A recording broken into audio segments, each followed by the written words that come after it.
You know, the Tour de France is getting like the Olympics these days. At the end of every edition, we say it's the best tour ever, or certainly since the last one. 2011, though, really was 21 days of extraordinary racing. Actually, make that 21 days of extraordinary racing on one very odd afternoon at a medieval theme park. For a start, last year's runner-up Andy Schleck split with his team boss Bjarne Riis in the off-season, taking some of Riis's best riders with him to form a new team, Leopard Trek. Riis retaliated by signing Contador to replace Schleck as leader at Saxo Bank. And the two great rivals, either of whom may yet turn out to be the defending champion, face off on a route designed to upend many of the other certainties we've come to expect from a modern tour. There's no prologue time trial, for example, starting on the Vendée coast, in fact slightly off the Vendée coast. It's straight onto the road for stage one and sharply uphill at the finish. The first yellow jersey of the race won't be a time trialist or a sprinter, but what the French call a puncheur. Stage two is a time trial, a team time trial, the chance for Sky to win their first tour stage and give Bradley Wiggins an early edge over Schleck and Contador in the process. It's stage three before Mark Cavendish gets a look at a flat finish, and he's also looking at a radically redesigned points competition. With world champion Thor Hushovd hitting form at just the right time, the race for the green jersey could be the finest for years. But it's an unusually hilly first week, and it gets hillier as the race turns sharply away from a clockwise start to head south into the heart of France. The Pyrenees are where the real climbing starts. Lussard-Iden on stage 12 is the first of 4 summit finishes in this year's tour. After a stop at Lourdes for the riders to refill their water bottles, Plateau de Bay will be the second. If the likes of Wiggins and Cadel Evans are going to challenge for podium places, they'll be climbing with Schleck and Contador here. The same goes for Jürgen van den Broek and Robert Gesink. But it's the last 2 mountain summits around which this route has been designed. This year is the centenary of the Tour's first visit to the Alps, specifically the Galibier, which tops the bill as the highest finish in race history on stage 18, then reappears the following day as a warm-up act for Alpe d'Huez. The Tour's only individual time trial around Grenoble will settle all the yellow jersey placings the day before Paris, but the green might still be up for grabs on the Champs-Élysées, setting up a grand finale that we trust will remain final. In the meantime, there are some hard facts we can cling on to in an uncertain world. One of them is that stage one finishes up here in front of the old windmill on the Mont des Alouettes, which, as any school child who's sung Alouette will tell you, translates as Lark's Hill. Or perhaps not, I'm not sure we ever knew the words when we used to sing it at school. Anyway, it does finish here, and for only the 3rd time since 1966. It's an open road stage, extremely open. You can't get much more exposed than starting offshore on the treacherous tidal causeway of the Passage du Gois, which brought down half the field in 1999. This time it's just the ceremonial start before the race hits terra safer. New this year is the single super intermediate sprint on every stage, worth 20 points in the green jersey competition. The finish, though, isn't really for sprinters, it's uphill, so Mark Cavendish will be hard-pressed to take the first yellow jersey of this race, although he has set his sights on wearing green in Paris. Well, there's no doubt. Oh, and there's been, we're looking to the left here now as we see all of these riders here. Now, this is a massive pile-up, Paul. I just caught a glimpse of it outside of my eye, and that's just happened.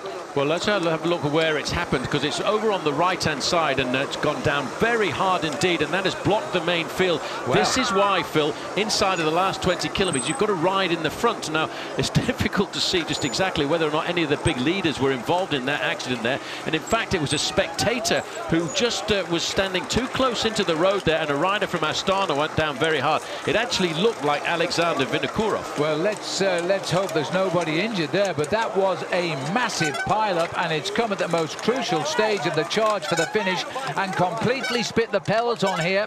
Well, time now really does matter if any of the potential candidates of final victory. It happened on the right of the road there, and it looked as though a rider from Astana did clip the side of a spectator, and he ricocheted left, unfortunately, right into the pack, which took out a lot of riders. Now they've got a split.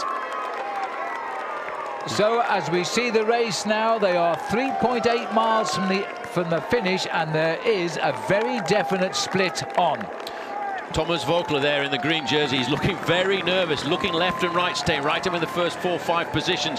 Also, Philippe Gilbert very comfortable on the right-hand side in the black, yellow and red jersey, champion of Belgium. There is Alberto Contador playing with his little radio piece.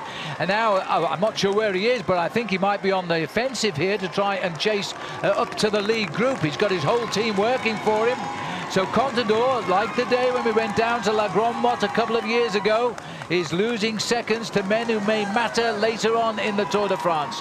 When you're the man who's the defending champion, you've got to remain calm in a moment like this. This is only 1 day, Phil, out of 22 days of racing. It won't be good for his morale, but he can't panic. He can't push himself into the red zone. He's got to look around, use his team, and hope that maybe on the final ascent up to the line that he can try and pull back a few seconds. Now it's Radio Shack. Jaroslav Popovic on the front end of the main field with a big R on his shoulder. He is thinking about this. Hincapie in second, third position there on the left-hand side with the white glasses. He's looking over his shoulder. Come on, Cadel Evans, you can stay with me. This could be a very interesting point. We're looking here, Phil, 31 seconds Contador has lost at this point. This is what you said earlier, Paul, because Cadel Evans was riding at the front to keep himself out of trouble, and it's not just kept him out of trouble at the moment, it's working in his favor. These are huge time gaps. When you've lost the Tour by 23 and you're half a minute ahead, that could be the Tour in 3 weeks' time. You just don't know. At 2.7 miles to go. Radio Shack and BMC, the 2 American teams, and HTC High Road have got themselves in perfect position here. Remember, George Hincapie in his 16th Tour, he's seen it all before. He has seen it all before, that is for certain, because now we can see BMC getting it worked up at the front. Third place there is Bernie Eisel, the Austrian rider. It's out to 36 seconds now for Alberto Contador. He's not going to pull back any of that time here, Phil, because these guys are full on for the stage victory here this afternoon. Andreas Kloden of Radio Shack has made the junction. All of the big leaders have been very attentive. It would appear to me only one man has been caught out, and that is the defending champion. He's in this group with 2 miles to go. Alberto Contador, there he is. Well, it's I doubt it is going to get back now in less than 2 miles to go. He is 36 seconds behind. Well, this has been an incredible turnaround at just about 8 kilometers from the finish. A crash has altered the destiny of the stage of the Tour de France. Well, it may not have done, because Philippe Gilbert is about 4th or 5th in the line here, and just on 2 kilometers from the finish. Andre Greipel is not going for the win this afternoon. He's the man on the front. He's digging deep now to keep this pace nice and high, because in 3rd position you've got Philippe Gilbert. In 4th position you've got Thomas Voeckler. In 5th position you've got Damiano Cunego. Well, that was a huge effort by Greipel. It lasted about 100 meters because the big sprinter on the flat couldn't cope with the climb, as we're now heading up towards the finish. This is all the pressure on the man in black now, and he's only got 2 men left in front of him, and Thomas Voeckler is there. There's another crash here. We've gone back down the road. I'm not exactly sure where, but is this the Contador group in trouble again? Well, there's a lot of riders are very nervous today, Phil. They really are taking all kinds of risks. It's the first day. We're looking here at inside of 3 kilometers to go. This group has been splintered completely as Philippe Gilbert is in 3rd place. Now, that's going to be a difficult call for the referees, because the 3 kilometers to go rule will come into play, but the race was already split, so they're going to have to sort that one out, and we'll have to go with whatever they decide. But these are the attacks we expected to come now, and that is a good move to aid the man in 3rd place, Gilbert. He needed somebody to put a big move in. Well, I tell you what, Katusha have put the big attack in, but Philippe Gilbert is sitting and waiting. I spoke to somebody just before the start about how to win this stage here. You've got to wait. You've got to bide your time right down to the last moment. Right up there in 3rd position. It looks like Rojas is looking very comfortable indeed. Not too far away in the green jersey. Thomas Voeckler is looking ready to see whether or not he can pounce. The Spanish national champion, Phil, in 3rd position. Rojas has got an incredible turn of speed, especially at the top of a climb like this. Cunego is in 4th. Well, Philippe Gilbert there telling his teammate to keep the pressure on for as long as he can by shaking his head in 2nd place. He doesn't want to be at the front yet. I've got to watch the right here of the road, because this is also another, and that looks to me like the little figure of Alexander Vinokurov who's launched the attack. That was to be expected, and this is helping Gilbert. Voeckler has got 2nd wheel. Gilbert is 3rd. Hushoft is moving up as well. He's in about 6th place in the white jersey. Bosenhagen is right up there as well, but here's Fabian Cancellara. That is Fabian Cancellara, who's gone with a huge amount, and Gilbert recognised that one, because if Cancellara Gilbert. That is an absolute flyer. But you know, it's a long, long way to the finish of this bend as you sweep around the corner. Cancellara looking, and he's got trouble on his wheel. Gilbert does not want to go yet, but he may have no choice. He's got to jump and make it hard. Gilbert kicks again. The champion of Belgium has got it. Well, he goes up towards the line now, and Cancellara, he made the move spot on, but Philippe Gilbert was right there in it. Now, can he hang on, Paul? Because this is desperate moments as Gilbert tries to hang on.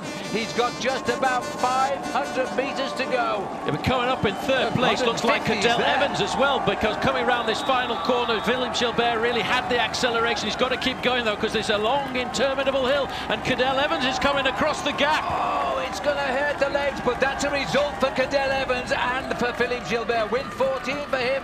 Cadel Evans has had a tremendous day. The favourite has got second there, amongst the favourites got second on a day that Contador has lost time. That's a big start now as the clock continues to count now. The seconds go by.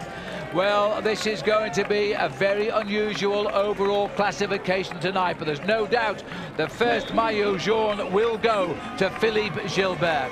But the time gaps have appeared. There's Contador over on the right-hand side with the yellow sunglasses. He grits his teeth. He's got to keep going. The clock is counting against him here.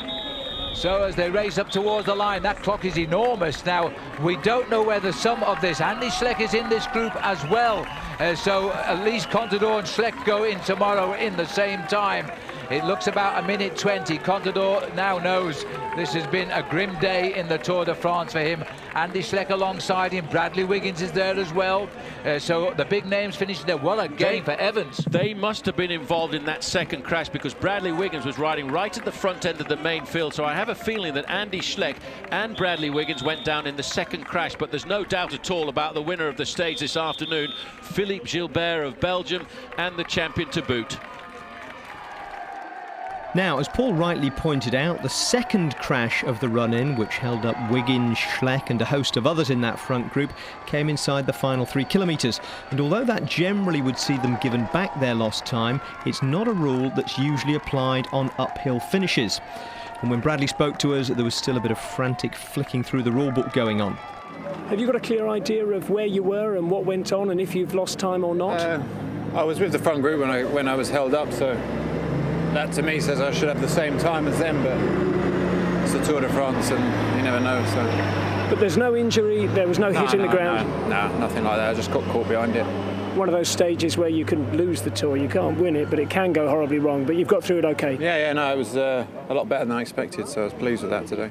And considerably more pleased, or at least relieved, when the race organisers confirmed that although the 3 kilometre rule doesn't usually apply on uphill finishes, today's wasn't steep enough to qualify, and so it did. Tous les coureurs, on a un film à 3 km de l'arrivée. Tous les coureurs qui sont dans le premier temps vont être classés dans le premier peloton. D'accord, ça veut dire Wiggins, etc. Wiggins, Andy Schleck, tout ça vont être reclassés dans le premier peloton. Of course, the ruling didn't affect the stage result. Philippe Gilbert getting the win everyone had credited him with in advance for at least the last 6 months. 3 seconds ahead of Cadel Evans, who was 3 seconds ahead of Tue Hushovd. Him were Jose Joaquin Rojas, Jürgen van den Broek, Geraint Thomas with a great ride, Andreas Klöden, Rein Taramai. There was an original group of 19 in all who came in 6 seconds down, including Frank Schleck and David Miller. Samuel Sanchez was 32nd, losing 1:20, as did Alberto Contador in 35th. They didn't get their time back because they were delayed in the first crash well outside 3 kilometres. Andy Schleck, Ivan Basso, Brad Wiggins and Ben Swift were among the riders who finished behind them, but were all bumped up to that 6-second group. Philippe Gilbert took the first yellow jersey of this year's race. Although having gone to all the trouble of dyeing his hair to match, he kept his cap on during the ceremony to keep the sponsors happy. As always, the general classification on day one matches the stage result, on the first page anyway. Gilbert, Evans, Hushovd, Rojas, Van den Broek and Geraint Thomas are the top 6. Further back though, you can see the damage today's big crash did.